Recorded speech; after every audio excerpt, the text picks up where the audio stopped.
Olá, eu sou o professor Felipe e a aula de hoje é os números reais. Vamos comigo, então. Primeiro, vamos lembrar quais são os números racionais, certo?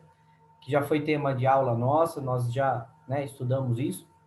Os números racionais, representados pela letra Q, eles são formados, por todos os números que podem ser escritos na forma de fração de inteiro por inteiro, certo? Ou seja, na forma de fração sem a utilização da vírgula. Mas essa ideia é muito importante que vocês lembrem quais são os números que fazem realmente parte desse conjunto. É um dos conjuntos mais importantes na matemática, correto? Então, vamos lembrar rapidamente que os naturais são racionais, os inteiros são racionais, as dízimas, os decimais exatos são racionais, as dízimas periódicas são racionais e as raízes exatas, além, obviamente, das próprias frações, tá bom? Que já está direto na definição do conjunto. Bom, então aqui é só para lembrá-los, quais são os racionais. Mas vamos ao que interessa. Quem está faltando? Óbvio, né? Quem está faltando recebe o nome de irracionais, ou seja, não racionais, e são exatamente as dízimas não periódicas, certo? Vamos lembrar aqui que são dízimas não periódicas? São decimais infinitos, certo? Ou não exatos, que não, onde as casas decimais não obedecem um padrão, certo? Não tem, não é o padrão, é uma repetição. Ou seja, você não consegue, sem fazer conta, Você não consegue adivinhar quem que vem depois. Vamos pensar dessa forma, tá bom?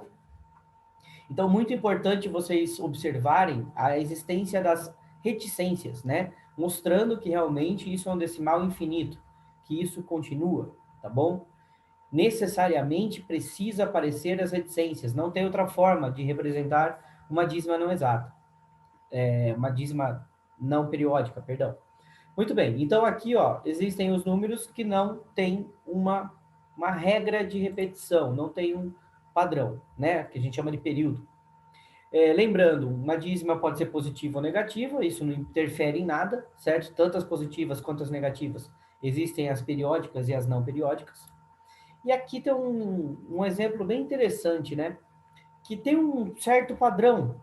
Olha só, 1,01, 001, 0001, 00001.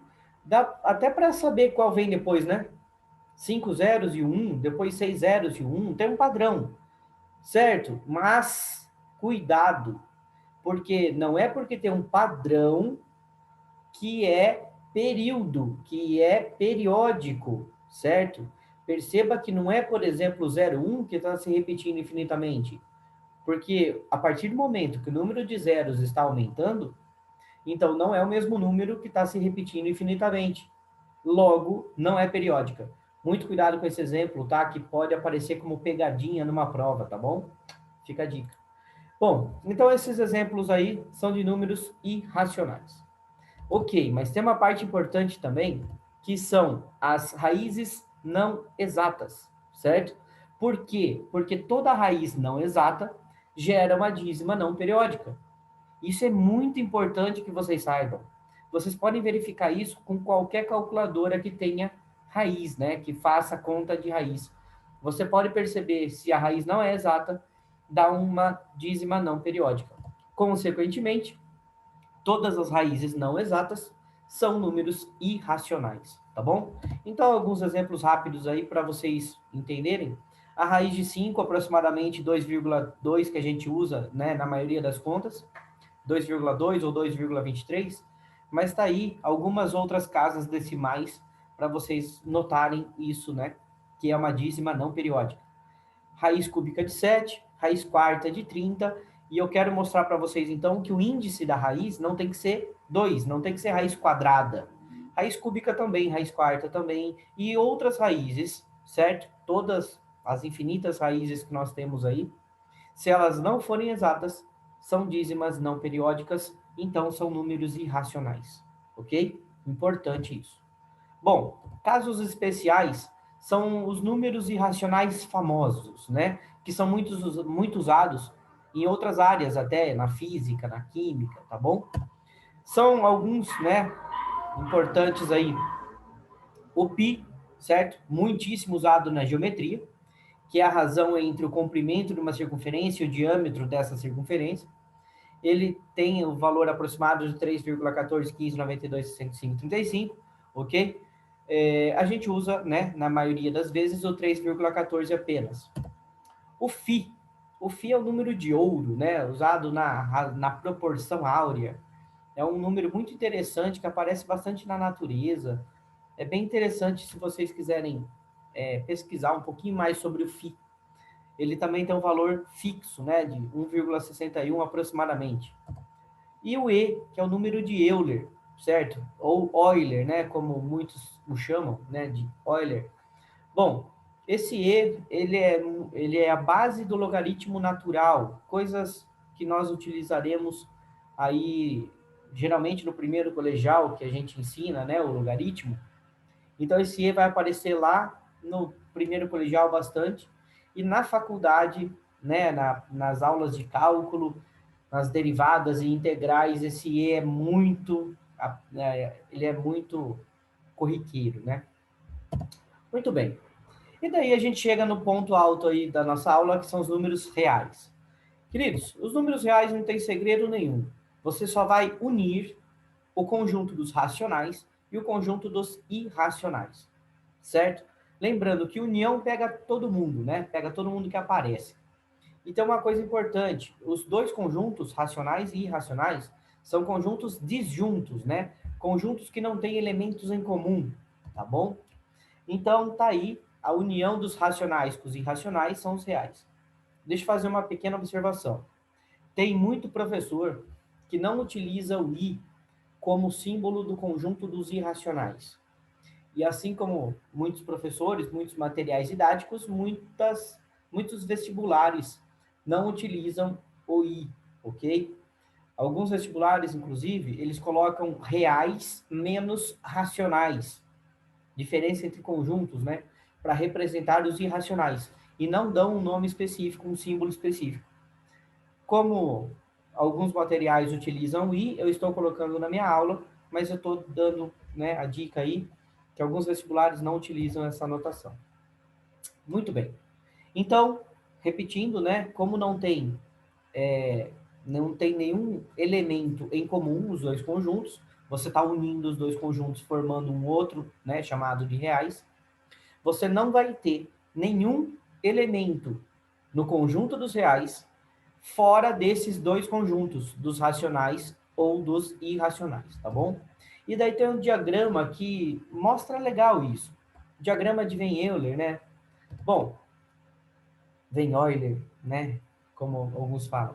Então tá bom. Conjunto dos reais. Conjunto dos reais é o mais amplo, então, que a gente está estudando até agora. No conjunto dos reais, nós vamos dividi-lo em duas partes, então, os racionais e os irracionais. Aí é interessante que vocês lembrem, então, que dentro dos racionais estão os inteiros e dentro dos inteiros estão os naturais. Perfeito? Não se esqueçam disso. Todo natural é inteiro, todo natural é racional. E agora, todo natural também é real. Ok? Todo inteiro é racional e real. Todo racional é real. Perfeito? Muito bem. Agora vamos aos exemplos numéricos, né? Vamos lembrar legal aí quem é que faz parte em cada conjunto, que número que está em cada conjunto. Começando dos naturais, são, né, os números que nós usamos nas contagens básicas, 0, 1, 2, 3, 4, e vai embora, infinitos. Aí os inteiros, acrescentamos os negativos. Então, não se esqueça, os naturais são inteiros. Então, os inteiros também são os naturais que já foram falados, e acrescentamos, então. Apenas aumentamos o conjunto. Cuidado com isso. Novamente, vamos aumentar o conjunto, chegando nos racionais. Então, aqui nós temos o exemplo da fração, certo? Exemplo do decimal exato, da dízima periódica, né? Que também pode ser usado o tracinho em cima. E raízes exatas, né? Lembrando, raiz de 16 é 4.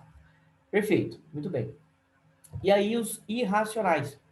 Eu tenho, então, a raiz não exata, a raiz de 2, por exemplo, a raiz cúbica de 10, e o π, né? O π está multiplicado por 2. Vamos pensar um pouquinho nisso.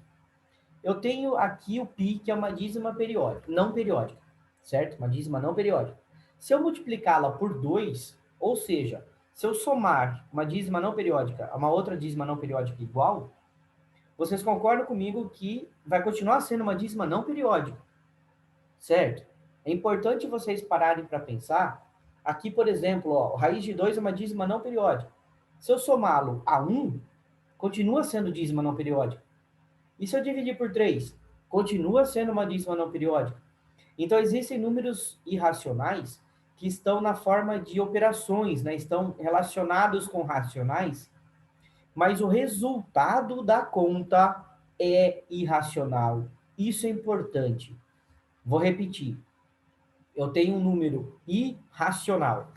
Se eu somar a um racional, continua sendo irracional o resultado. Se eu multiplicar por um número racional não nulo, o resultado vai ser irracional. Se eu dividir por 3 aqui, se eu dividir por um racional não nulo, continua sendo irracional. Então, cuidado, tá, gente? Cuidado. Tem número irracional na forma de operação, ok? Então, eu quero que vocês olhem para isso pensando no resultado da conta, não no 1 separado ou no 3 separado. Perfeito? Então, o resultado dessa conta aqui vai ser irracional. O resultado desta também. Então, fechamos aí com esses números.